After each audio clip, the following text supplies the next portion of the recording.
Hi guys, నేను సోలోగా plan చేసుకున్నా హైదరాబాద్ నుంచి కార్లో ఓన్ డ్రైవింగ్తో. ఇంతకుముందు 2021లో హోండా సిటీలో మా మిసెస్ నేను వెళ్ళొచ్చాం. ఈసారి సోలోగా ప్లాన్ చేసుకున్నా. నా గ్రాండ్ విటారా కొంచెం గ్రౌండ్ క్లియరెన్స్ కూడా బాగానే ఉంటుంది, ఓకే అని. లాస్ట్ టైం నాగపూర్ మీదగా వెళ్ళాం కాబట్టి ఈసారి రూట్ వేరే వెళ్ళి వచ్చేటప్పుడు నాగపూర్ మీద వద్దాం అనుకున్నాం.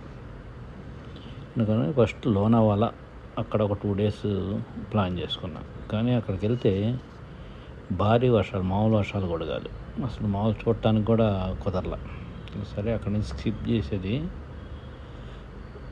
మన బాంబే మీదుగా స్టాట్యూ ఆఫ్ యూనిటీ గుజరాత్, అక్కడికి వెళ్ళాం మొదట.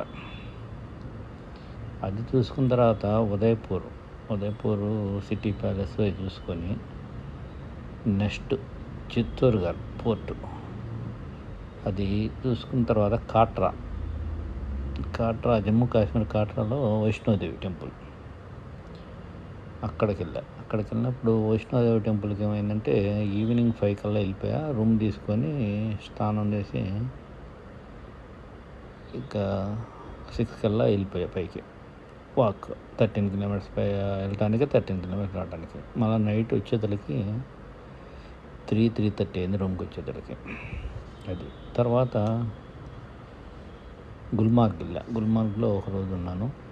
అక్కడ ఒకరోజు స్టే చేసిన తర్వాత అక్కడ వరకు రోడ్లు ఓకే, కొంత కాకపోతే ఇక రోడ్లు ఇప్పుడు చూస్తున్నారు కదా మీరు. రోడ్లు అయితే అసలు ఎంత దారుణం అంటే, నేను 7,000 టోటల్గా కిలోమీటర్స్ 2 weeks జర్నీ నాది. 1 month అనుకున్నాను కానీ కొంచెం అనివార్య కారణాల వల్ల 2 weeksకే అయిపోయింది. ఈ 2 weeksలో 7,072 kilometers నేను మొత్తం నా జర్నీ. దాంట్లో అబౌవ్ 2,000 kilometers అచ్చంగా ఘాట్లు, ఇలా కచ్చా రోడ్లలోనే తిరిగా. అసలు దారులు కూడా లేవు ఒక్కోసాట.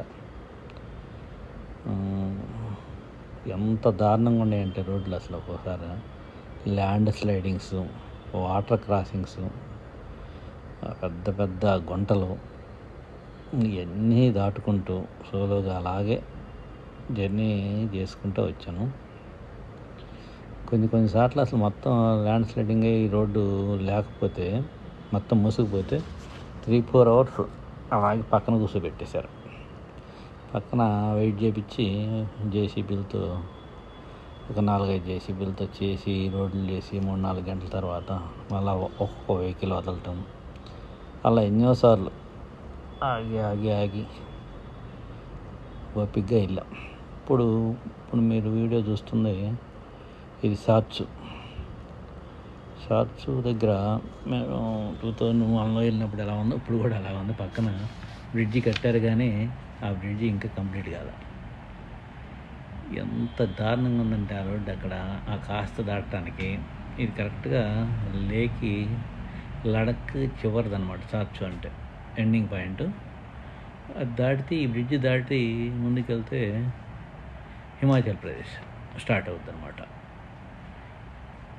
ఈ బోర్డర్లో ఉంది. ఈ బోర్డర్లో ఈ వాటర్ క్రాసింగ్ ఎంత దారుణం అంటే, నేను 2001లో హోండా సిటీ మీద వెళ్ళినప్పుడు ఇక్కడ ఈ కాస్త దూరం ఈ వాటర్ క్రాసింగ్ వెళ్ళినంతసేపు అసలు గ్రౌండ్ క్లియరెన్స్ తక్కువ ఉండి శబ్దమే అనమాట. టకా శబ్దం చేసుకుంటే ఆగటానికి లేదు, ముందుకెళ్ళటానికి లేదు, ఏమి తప్పదు. ఇక ముందుకు వెళ్ళాల్సిన ఎట్టి పరిస్థితుల్లో వెళ్ళకపోయినా అలాగే బలవంతంగా ఈ క్రాసింగ్ దాటాం.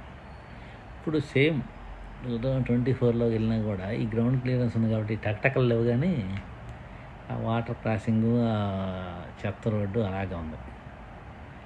ఈసారి కూడా అలాగే క్రాస్ చేసుకొని బలవంతంగా ఎలాగోలా నెట్టుకొచ్చి, ఇలాంటి క్రాసింగ్లు ఎన్ని దాటానో గుర్తులేదు అసలు దారిలే లేకుండా కూడా ఉన్నాయి కొన్నిసార్లు. అసలు అలాగే నెట్టుకుంటూ వచ్చి ఈ నుంచి మనాలి వచ్చేటప్పుడు మరీ దారుణంగా ఉంటాయి అన్నమాట రోడ్లు. ఈ మనాలి వచ్చేటప్పుడు ఏమైందంటే నాకు 2 సెల్ ఫోన్లు సిగ్నల్స్ అసలు ఏం లేవు. సేమ్ అదే టైంలో మనాలి ఫ్లడ్స్, మనాలి, సిమ్లా ఇదంతా ఫ్లడ్స్. నా నెక్స్ట్ లే నుంచి మనాలి ఒక 2-3 డేస్ స్టే ఉంది. తర్వాత సిమ్లా ఒక 2-3 డేస్ అలా ఉందన్నమాట నా ప్లానింగ్. ఇక అక్కడ మిస్ అయిపోయా. ఇక ఏంది ఫ్లడ్స్ ఉండేతలకి నేను మనాలి చేరలేకపోయాను. ఈలోపు నా సిగ్నల్స్ లేకపోయేతలకి ఒక 12 అవర్స్ 13 అవర్స్ సిగ్నల్స్ లేవు. ఇక ఇంట్లో వాళ్ళు కంగారు పడిపోయి అది ఇది అని నేను సిగ్నల్స్ వచ్చేతలకి నాకు చాలా టైం పట్టింది. హిమాచల్ ప్రదేశ్ వచ్చేతలకి సిగ్నల్స్ వచ్చినాయి. ఇక అందరూ గొడవ చేసి ఇక అంతా చేస్తే ఇక వెనక్కి వచ్చేసాను అనమాట. ఇలాంటి చిన్న చిన్న జిమ్మిక్కులు కూడా అయినాయి.